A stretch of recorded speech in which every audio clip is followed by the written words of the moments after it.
Hi folks, welcome back to English 102. Dr. Barry here again, and I wanted to just take a quick moment here and give you a sort of more step-by-step process for any of you who might be confused with the rhetorical analysis. This one focuses on how to do a rhetorical analysis of a popular song. So let's get to it. Now, in order to write a rhetorical analysis, first thing you have to do is identify the argument the writer is making.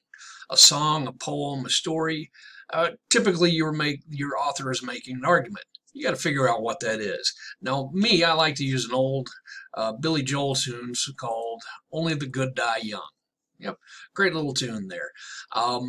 And basically, Only the Good Die Young contains the same argument as Andrew Marvell's Cavalier poem To His Coy Mistress. That is, a man making an argument to a woman, trying to get a woman to do things that men have been trying to get women to do since the beginning of time. Now, if you're confused to what I'm talking about, you need to pay a little more attention in biology class. Okay, let's move on.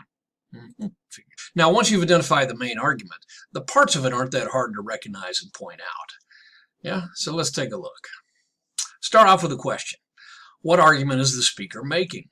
What does he or she hope to achieve as a result of her argument? What behavior do they want to change? Or what outcome are they hoping for? Once you've done that, once you've answered that question, ask yourself, how does he or she go about making his or her case?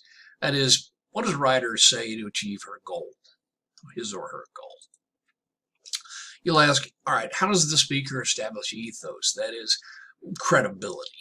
How does the writer gain your trust? Yeah, because ethos basically comes down, as we know from our previous class, ethos just comes down to trust, establishing trust with your audience.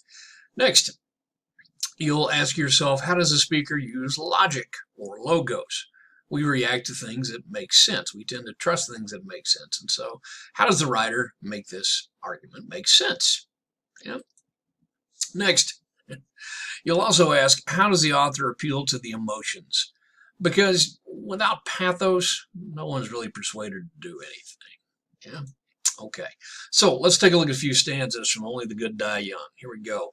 You might have heard I run with a dangerous crowd. We ain't too pretty, we ain't too proud. We might be laughing a bit too loud, but that never hurt no one. Only the good die young. And this is ethos. He's saying, yes, I'm a bad boy, sort of, but I never hurt anybody. I just like to have a good time. In essence, he is literally telling this girl that she can trust him. So, ethos. There we go. Argument or technique number one, identified. Next, logos. Come out, Virginia, don't let them wait. You Catholic girls start much too late. But sooner or later it comes down to faith. I might as well be the one. You know that only the good die young. He's saying it's going to happen eventually. Might as well happen with me.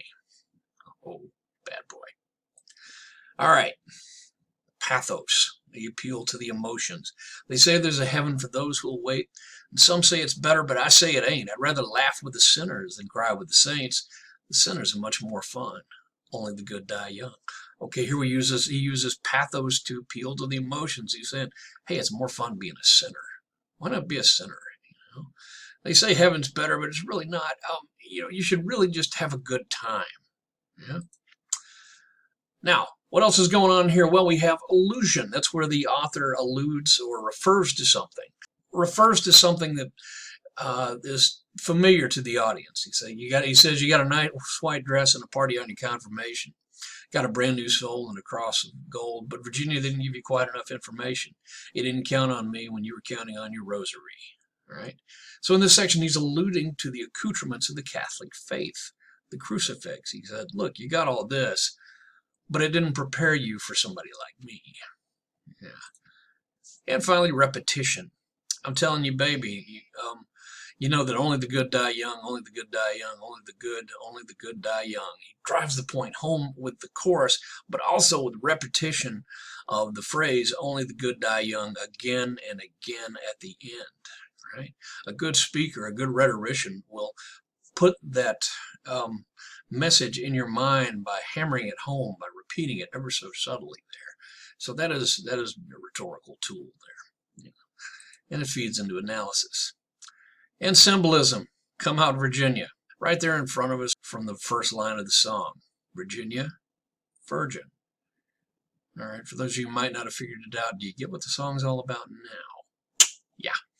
Okay, so here we go. There you go. There are other tools too that you might notice. This doesn't come close to covering all of them. Dig around in your text, figure out what the writer is telling you and how he does it. Just think of it as kind of like a blueprint of an argument that outlines all the moving parts. All right, and as always, good luck. If you have trouble or you have questions, or if this doesn't quite suss it out for you, please email me. All right, I'll see you in the next video.